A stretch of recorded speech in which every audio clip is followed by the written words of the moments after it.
Hello and welcome. I'm Danny Wilkinson. I'm joined here today by none other than 7-time Guinness World Record holder Matthew Akpan. The genuinely inspirational Matthew Akpan is a long-distance runner who completes marathons and other long-distance runs to raise money and awareness for mental health charities. He has since had his claim to fame appearing on various TV shows and has been nominated for many awards at award ceremonies around the country. And tonight, I would like to interview Matthew to get to know more about him and his contributions to charities around the UK. So, Matthew, hello. Hello, thanks for having me here, Danny, as well. Nice to see you. No, it's really good to have you here and see each other again. I know I've written an article about you and we've had a podcast before, so we know each other. Yeah. But yeah, no, it's good to have you in the studio again. And I just want to run through a few questions tonight with you that have just been stuck on my mind ever since meeting you. Yeah. And I'd like to get to know more about you and what you do in your personal life. Yeah, this sounds So, to start off with, can you talk me through some of the world records you have gained, and what did it feel like achieving these world records? It's quite an extensive list here, Danny. But so the first one was always my hardest one. So I dressed up as John Cena, the wrestler and actor.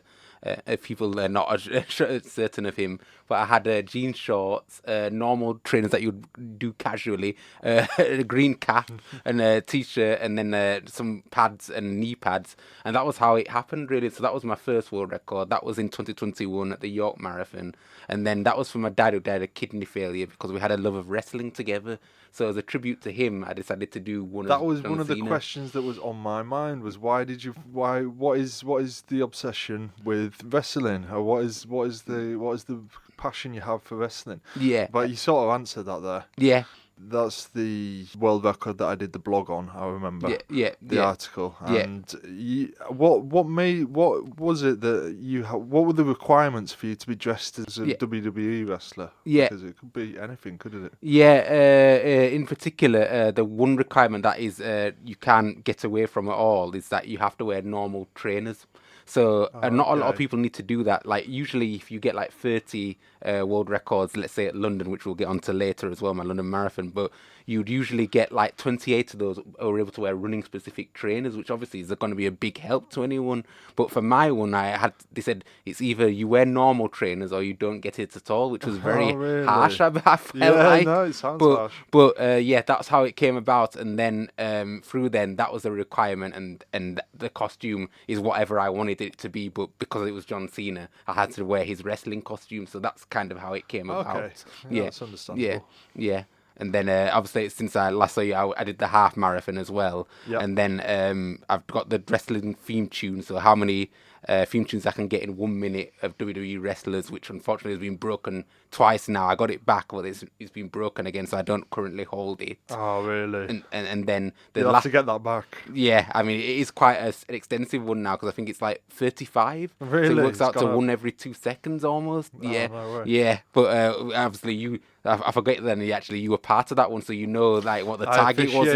Yeah. So, I remember that well. Yeah, so you know how big a figure 35 is now. Yeah. But the last two are probably the most important ones for me in terms of like the global scale of it. My last two world records. So I ran the Guinness World Record for the fastest male half marathon with an intellectual impairment. Sorry, I had to weigh that up then to see what it was. But that was something I created myself. So I actually created this record, which wasn't there before. So I had to submit it to Guinness to get approval. And then Guinness approved it. And then I was able to give it a shot at last September. And so now I'm the only one who's inaugurated that record. And that was to represent anyone who's got a disability, anyone who's, struggling, anyone who's got who's on the autism spectrum. And that's how that came about. And I was able to speak on the Brook stage. And that was just a great awareness. And then since then, I've run the London Marathon for the full, intellectual impairment marathon. And that's the one I got in April, which has just gone back, which guarantees me into the Guinness Book of Records, it coming out this September. That's the one thing that gets me about you, Matthew, is that you really are a person to be looked up to, and to people who do struggle with mental health problems and do struggle with impairments and things like that. Yeah. People will really look up to you in terms of you can do anything you put your mind to. Well, I was just going to cut you off there, Danny, because this isn't like what I set out to do, if you know what I mean. Yeah. I just set out to run as my dad, or running obviously initially, running because I enjoyed it, and then to my dad did the Guinness World Record. And it was only when people with disabilities more so, but people in general started coming, Matthew, I'm so, as you said, Danny, I'm inspired by you. Yeah. I'm taking on, whatever you've done, and that's what's urged me on. So I can say they've urged me on to continue this run, Oh, which really? I love anyway, which is not what I set out for. But this is where I would always say, like, for people on the autism spectrum especially, you can do whatever pathway is set out. So you don't have to follow somebody else's way, or a way that usually 99% of people do. It's your way of doing it, and that's what I'm trying to push forward for people who have been struggled in life like myself, and that's the message really. Well, you certainly are one to look for people on the spectrum, and people, the younger generation as well. People will really get behind you and really look up to you in terms of the work that you do for raising awareness and pushing the boundaries for people who do suffer with mental health problems. Yeah. I mean, that links me into my now role as the Magic Breakfast Celebrity Ambassador, where I go into schools in Leeds, and mainly Leeds, but I hope to expand, and I just talk about my journey. And actually, in first week in July, I'm going into an actual Magic Breakfast where they deliver food. And then it was actually, I was a panelist with a few other famous faces from the sporting world and general faces that are known. The Leeds Playhouse in October. Okay. So we were talking to the Ruth Gorse Academy, which is which was a failing school by name. They've now improved that, and that's where I'm going on July to check in with them a year later to see how they've got on. Now that I am officially part of that ambassador role for the Magic Breakfast, so That's it's just amazing. all come around. Yeah. Yeah, that's so good. So. Yeah. Where did you get your passion for running from? Were you always good at running from a young age? I'd say generally yes. So like, if we take it right back to primary school in reception, I won the 100 meters when I was 4 years old. So that was kind of like, yes, I'm good at it. But then I found, like, in high school, this is quite a good story, I think, where my mum made me choose between football and athletics because I was playing both, and she felt like the load was too much alongside my studies. That's understandable. So I ended up choosing athletics. I don't know why, because I enjoyed football more, I think, but I chose athletics, and then it stuck with me. But I did end up stopping between 16 and 19, and it was only when I started living on my own that I started thinking, well, as you said, Danny, I had a good passion and I was good at it before. So how about it's not too late? Well, it's never too late now, and I hope I've proved that. But it's never too late for somebody to start running and exercise, and that's how the running came about. So from 19, literally, I've not stopped in the last 18, 19 years. That's amazing. Yeah. So you just built on what you knew from childhood and through school and things like that. Yeah. So when did you complete your first ever marathon? You must have known that you were able to run a marathon before you dressed up as John Cena. Yeah.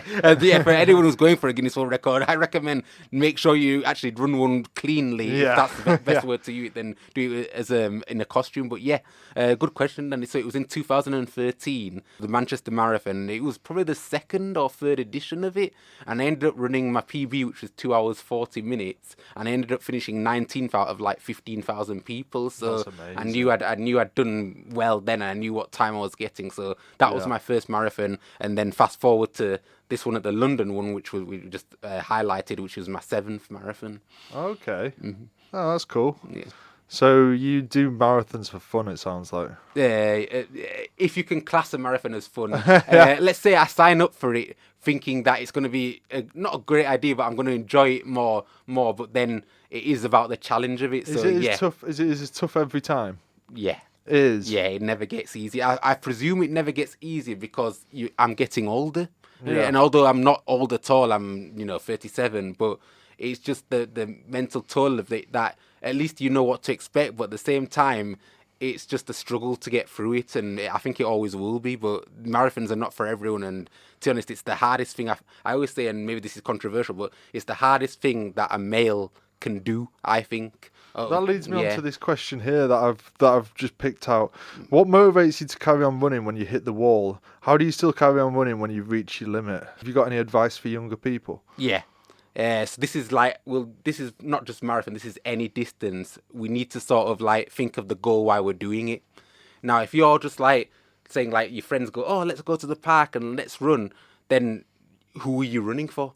Like, no, you're not running for any. Okay, you can say you're running for them, but where's the meaning behind it? Yeah. So if we're talking like in race-specific reasons, a lot of people run for charities, which is what I found. But mine was also to try and better myself and try and improve myself as much as I could. Yeah. So when you do hit that wall, the base is to get through it is why am I doing it? Who am I doing Yeah. it for? You Rather got to than find that in you. yeah, and it really, I would say, Answer that question. it can't be you.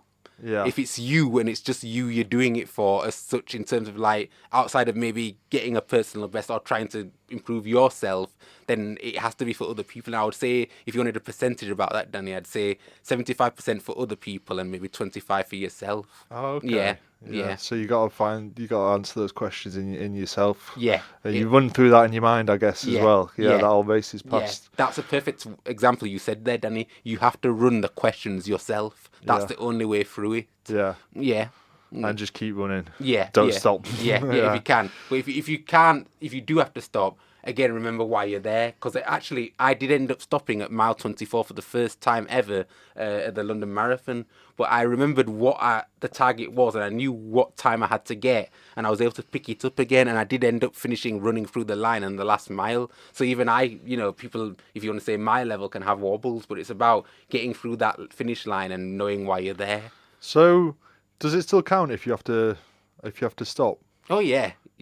Yeah, people walk marathons. People walk marathons. Yeah, people. I don't know who, Danny, but I've heard the stories that people do apparently. But there's some of the more 6-hour times. Yeah, well, much beyond that. What is it? Yeah, really? I'd say 6 hours is not average, but 6 hours is like a general slower runner. But we're talking about like 8 or 9 hours for these sort of people who are doing that. So yeah, but that's one I'll be looking to break. Yeah, I don't know about your one. Yeah. What motivates you to break world records and carry on achieving new records? What's your end game? Do you want to be the best, most celebrated individual? You see, when I looked at that question, Danny, I felt like this was the hardest question to answer because I don't have a definite answer.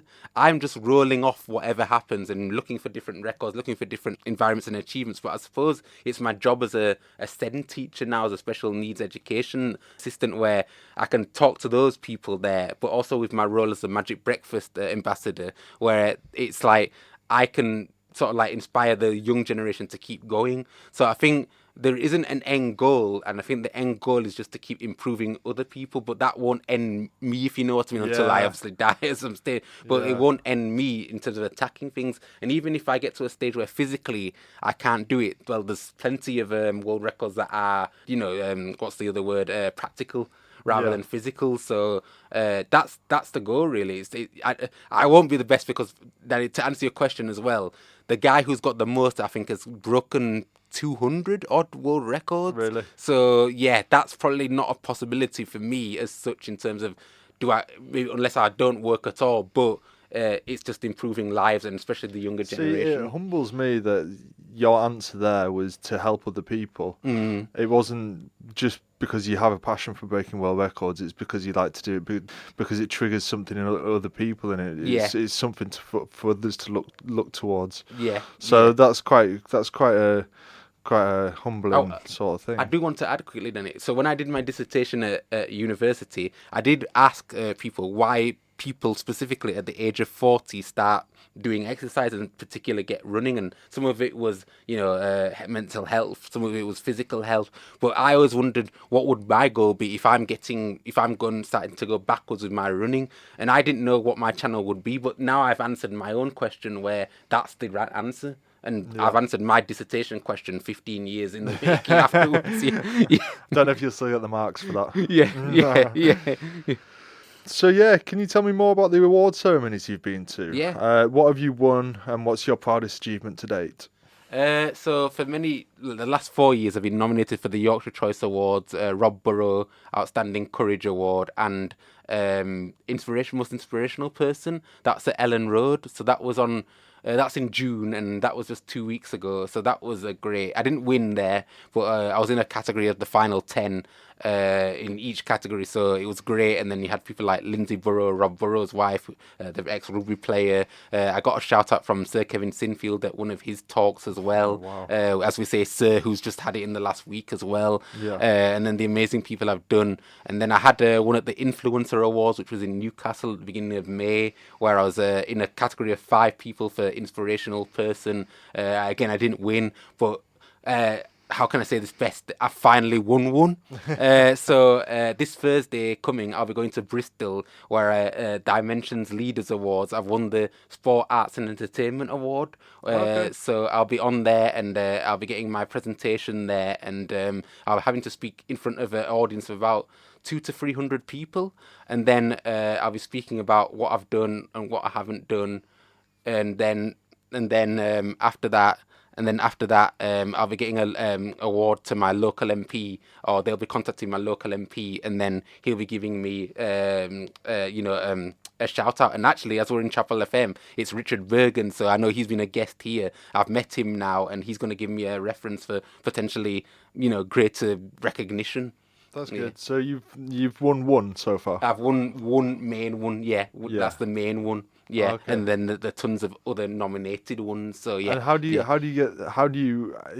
it on a voting system that you win by?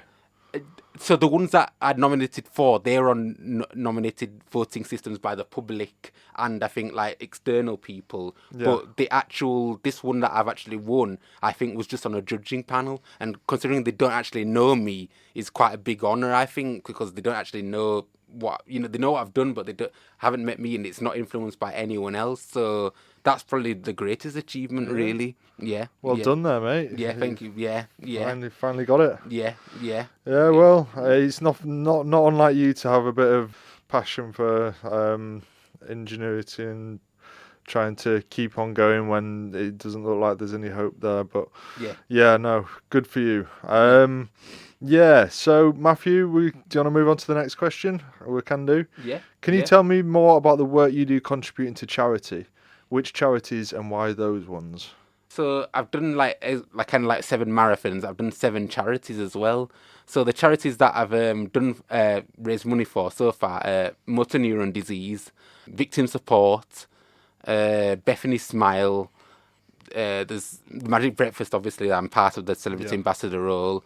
And we've got Simon on the Streets, and there's another 1 or 2, but then that collectively I've raised like £3,000, and it's sort of like the same answer again. Anyway, really every year I raise money for a different charity. So this year was the National Autistic Society. Sorry, that's the last one I forgot. It's the National Autistic Society. So I've raised £1,000 for them this year, and I try and get to about £500 to £1,000 raising for charity. And you're asking again, it's like back to another question anyway. What's your motivation? Well, you raise money for charity, and that's why I said go and raise money for charity, because that's going to be your main source really to sort of like get you through those events. Again, it's not about yourself, it's about others. And I think, and if I didn't raise money for charity alongside my world records, even if I was inspiring people, the effect, that would be the biggest effects that wouldn't be there, because you're helping many people, whatever it be, with autism or with these charities though, they must mean something to you.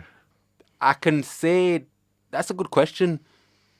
And it's hard for me to answer that, because they all do, yes. Yeah. But there's some, not more than others, but there's some that I actually didn't know about at all, like Bethany Smile, which is Bethany Hare, who used to be in Hollyoaks, and she's a singer now in London, going under another name. Her charity I didn't know about, but her charity is about like kids who are on life-threatening illnesses, and sort of like making it comfortable for them to be able to pass away peacefully. Oh, really? Like I didn't know anything about that, and I just thought, because I know her from Hollyoaks, I'd met her like at awards shows and like singing, and I thought I'd run for her. So like for that example, I didn't know anything at all. But then you switch it to the National Autistic Society, and obviously me being autistic, so I know all about that. So so it's actually quite varied now, the reasons why I've chosen each different charity. Yeah. So some play at your heartstrings, and some it just seems like a good idea to raise money for them. Exactly. That's how I'd put it. Okay. Yeah. Cool. So let's move on. Can you tell me more about your TV appearances? What programs and why? So there's quite a number of those, actually, to be honest. We can start from, if you want, like the quiz shows that I've been on just for the challenge. So we've had ITV The Chase, which was in 2023. I love The Chase. Yeah, my team, for any reference, my team didn't get, only one person got to the final, and she took the lower offer, and I got the most in the cash builder, and I felt like if we only went for the lower offer again, we'd only get £1,000, and I can earn more than that in a month's wage. So Yeah. it's like a bit like, you know. But then I decided to go for the middle offer, and unfortunately I didn't get through. So Sean caught me. So that's how my did he? experience left. But I'm trying to get on the Halting. I'm trying to get on the celebrity edition because I've met them at the NTA Awards. So we'll Okay. see how that works in the next 2 to 3 years potentially. That's so cool. Yeah. But then we've had Roman Kemp and Sarah Green's show. Sorry, I forget what it's called. That was last year. The Finish Line. Again, for reference, I ended up getting knocked out first, but it was a great experience. And then I was a regular lunch mate on Steph's Pat Lunch, which has stopped now as well. And then I suppose like the biggest ones again, Danny, that you're probably looking for is when I've been on Sky Sports News speaking about my autism on National Autistic I've seen that. Society. I've seen that online, yeah. And last year, and that's probably the biggest one because it's on a sporting realm that people with autism, we can achieve anything. And it's not just a sport, it's about anything really. And that's probably been the greatest TV appearance. And there's currently talks in place for other shows like that, global, well, let's say national shows, but that's, sort of like once a year getting on there. And that's, I suppose, has got me into like that celebrity status because although I'm not on TV every time, I don't want to be because that was never my life goal. It's about just like maybe popping up here and there and shedding my plan for future reference. And as we say that, I've actually gone to my charity to try and see if I can run this year's Great North Run as well because it's all sold out at the moment, but they might be able to get me a place for another world record I guess attempt. it'd be good for raising awareness for people who want to donate to the charities as well. Yeah. It'll obviously raise awareness and Yeah. put your name out there as well a bit more. Yeah. That's cool. I was going to say anyway, then, because a lot of the people at the Magic Breakfast charity, they're not runners anyway. So it's kind of just me representing that charity, which is an even bigger sort of lump on my shoulders. But as you said, if I can get to platforms that their ambassadors can't get to, then that's even more so. But yeah. Oh, cool. What does the future look like for Matthew Akpan? What goals do you have in mind for the coming years? Do you have any more Guinness World Records you're looking at breaking? You're not stopping here. Now you got my tickling going down with this. I mean, we're hoping for, so like, as I just touched upon with the Magic Breakfast, if not this year, next year, we're going to try and go as a referee. So dressed as a referee around running the fastest half marathon dressed as a referee. Okay. So hopefully that will get approved, and if not this year, next year, because Richard Bergen, our MP, is actually going to mention my achievements in Parliament, so at the House of Commons. Amazing. So I'm hoping that he can mention that, and then it'll just help build my repertoire going forward. And I think future-wise is just to continue in my job as a teaching assistant, and then build off this legacy that I've built for myself, and try and hopefully inspire people whatever way I can, whether it be through my exercise, whether it be through the journey, whether it be just looking at me and saying, look, I've done it from working in retail for 15 years where there wasn't many opportunities there for me to get leadership roles now where I'm at, a place where everything's great, and it doesn't matter whether you're 10, 20, 30, 40, 50. There's never too late to start. And I think that's probably the answer, Danny. I was just going to ask, do you have any advice for younger people? Yeah, it's never too late to start. No. That's the sentence, I think. Yeah. They may think, I haven't got there now, or it's not happening here, it's not happening there, but it's never too late.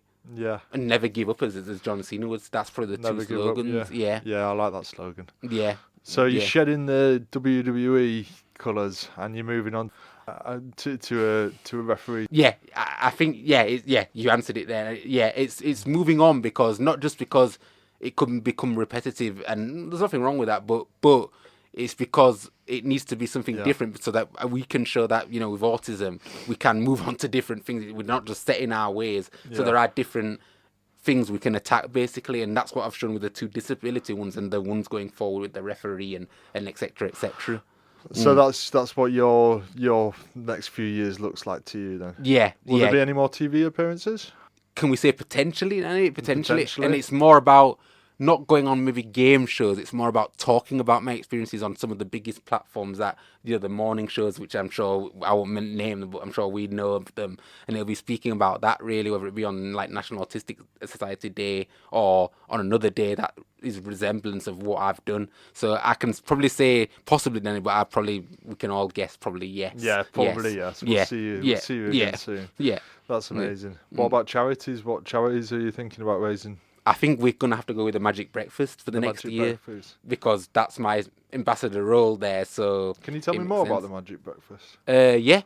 So they provide, I'm going to get statistics wrong here, but I believe 300,000 pupils and like 580 schools, more than that probably, free breakfasts for those who were parents who were, either under sort of like the threshold of like maybe like the, like say like at university, you would get like a grant because your parents earn a lesser income. Yeah. So the ones who earn a lesser income, they get a Magic Breakfast every year, and then we use the celebrity support, or we not use it. What's a better word? Maybe we drive in the celebrity supporters to come round and say, look, this is what we eat. This is how we can improve, concentration, physical activity, and that's how the Magic Breakfast works. And I'm actually, as I touched upon with Roof Course Academy, I'm actually going there on the 8th of July to actually experience a Magic Breakfast, and that's what will be on YouTube, and then it should get a national appeal because that's a lot of the stars from EastEnders have done it that way as well. So that's kind of the Magic Breakfast, and it's a great charity to be part of. Sounds good. Yeah. Yeah. So that's the questions that I have for today. Is there anything more you wanted to add? Just kind of like, obviously, thank you for having me, Danny. It's been great to be able to speak about it's it. been really good. Thank you. I think just everyone just pick up a passion. Don't think it's stupid. Don't think it's nasty. Don't think it's not going to get you anywhere, because it might. And with running, I didn't think, outside of obviously becoming an Olympian or representing Great Britain, I'd never thought, where's running going to get me? I just ran because I wanted to run and get a good time. But look at what it's done for me and the pathway through career. So that's it. Just the passion you've got, just continue on and try and push it forward for using that. Very, very inspirational words there, Matthew. And I think I might adopt that into my own life and see where that might get me. Yeah. I still need to run my marathon.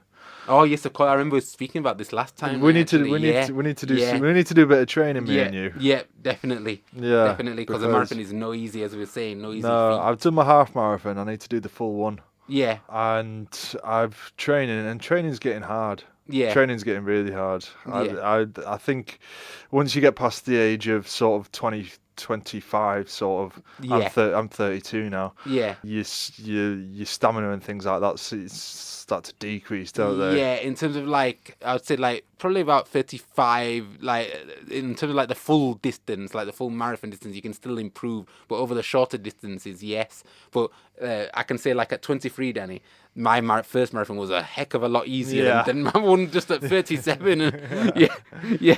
Yeah, well, I'm sure I'll get there.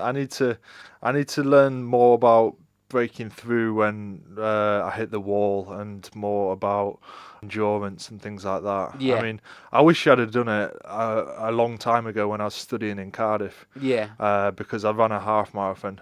Yeah. And I was a lot fitter back then. Yeah. But time and age has got to me, and I feel like if I really focus my attentions on it, then it's something that I'll be able to achieve. So I think so. Yeah, definitely. So, yeah, I'll definitely do it. Yeah, you've got the running background anyway, and so that's already like you're one step ahead of like somebody starting from scratch as such, or from couch, as they say, couch to 5K. Yeah. Do you listen to music when you're running? No. I never have. That's probably the beautiful question now. Yeah. So like a lot of people do and have, but mine is done before. And it's almost like my brain processes like it's like like you're saying like you're planning this and you're planning that. Yeah. So my brain processes before the event. Yeah. So anything that's within my brain like a day or two before, or if you're talking training, 10 weeks before, that's set into my brain. But if I do it on the day, I'm not gonna learn because it's too late then. Yeah. So that's how I learn. So that's why I don't listen to music on the day, because it's distracting to me. It's not to me. Yeah. It focuses my attentions, and it can help me set the pace as well sometimes. Yeah. And because you're releasing natural endorphins, natural brain chemicals, it makes the music sound better as well. To be honest, to support your statement, 95% 5% of people have said that exactly what you said. Really? And I'm in the minority with that. Yeah. Yeah. Okay. Yeah. Yeah. All right. Yeah. Yeah. Because I've never seen you with headphones on, and I thought, do you Yeah. not? Do you not just want to listen to something? Yeah. Yeah. No. All right. Cool. Yeah. Well, I think we'll wrap it up today there. Yeah. That's everything that I wanted to know about you and find out more about you. So that's all we have time for. Thank you very much for listening, and thank you, Matthew, for stopping by. Hope to see you again soon, mate. Yeah. Thank you for having me as well. Thanks. Cheers. David. Thank Bye. you. Bye, everyone. Bye.